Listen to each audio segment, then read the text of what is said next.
আসসালামু আলাইকুম এভরিওয়ান, কেমন আছেন সবাই? আশা করি সবাই অনেক ভালো আছেন। তো আজকে আমি একটা ঝটপট নাস্তার রেসিপি শেয়ার করব। তো এখন আমি এখানে হাফ কাপ করে 2 বারে 1 কাপ সুজি নিয়েছি। তো তারপর আমি এখানে 1 চামচ বেকিং পাউডার দিয়ে দিব। তারপর নিয়ে নিব 1 প্যাকেট 10 টাকা দামের গুঁড়া দুধ, সবটাই এখানে ঢেলে দিব। এখানে 1 চিমটি বেকিং সোডা, স্বাদমতো লবণ, যার যার টেস্ট অনুযায়ী চিনি, সাথে 2টা ডিম দিয়ে দিব।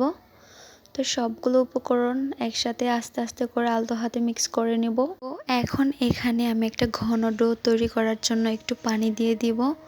তো চাইলে আপনার এখানে পানির পরিবর্তে লিকুইড দুধটাও ইউজ করতে পারেন, সেটার জন্য টেস্ট আরও ভালো আসবে। তো আমি দেখতে পাচ্ছেন কীরকম একটা ঘন ডো তৈরি করেছি। তারপর এটা 10 মিনিটের জন্য রেখে দিব। তারপর এরকম স্টিলের বাটি বা যার কাছে যেটাই থাকে ওরকম একটা নিয়ে নেবেন। তারপর এটাতে একটু করে তেল লাগিয়ে নেবেন। তারপর তৈরি করে রাখা ডোটা এখানে ঢেলে দিবেন। তো এখানে জাস্ট একটু সুন্দরের জন্য আমি কয়েকটা টুটি ফুটি দিয়েছি। চাইলে আপনারা এখানে নারকেল কোড়ানো, বাদাম, কিশমিশ ওগুলো দিতে পারেন। তো এখানে আমি আগে থেকে একটা ননস্টিকের পাতিল বসিয়ে রেখেছিলাম ভিতরে একটা স্ট্রেনার দিয়ে। তো ওটার মধ্যে আমি এটা বসিয়ে দিলাম। তো আপনারা চাইলে এখানে যে কোনো পাতিল ইউজ করতে পারেন, অবশ্যই ভিতরে একটা স্ট্রেনার বসিয়ে দিবেন। তো এটা আমি ঢাকনা দিয়ে দিব। তো ঢাকনা দেওয়া হয়ে গেলে এখানে ফুটোটা বন্ধ করে দিব।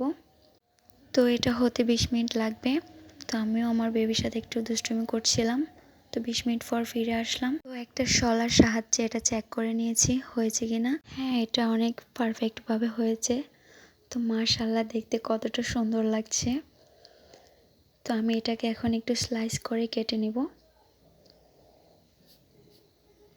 দেখেন কতটা সুন্দর হয়েছে। এটা কি বলবো, এটা কেক না পিঠা, ভাপা পিঠা, সুজির ভাপা পিঠা না কেক বলতে পারছি না।